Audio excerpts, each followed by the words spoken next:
Everybody is kung fu fighting. Mind becomes fast as lightning. Although the future is a little bit frightening, the life that you're riding.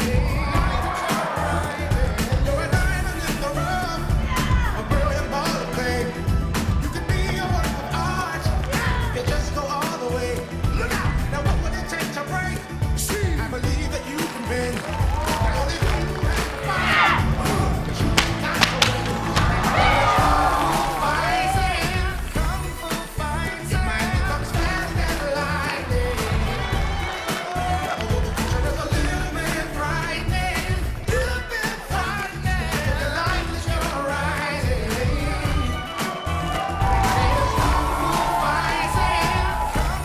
fighting, mind becomes fast as lightning.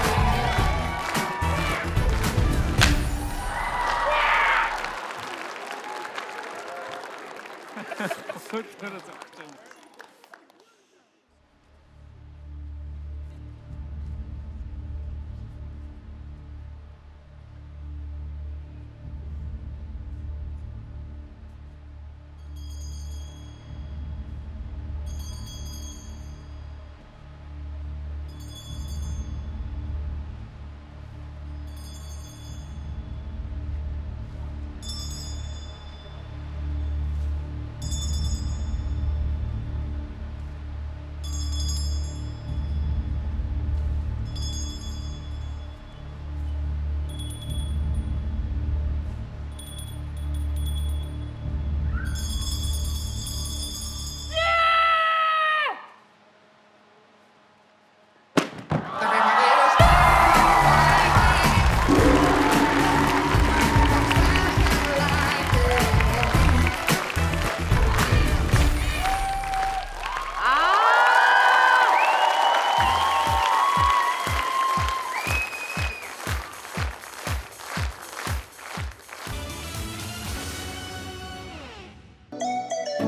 Онцгой бүтээлийг ойрын хос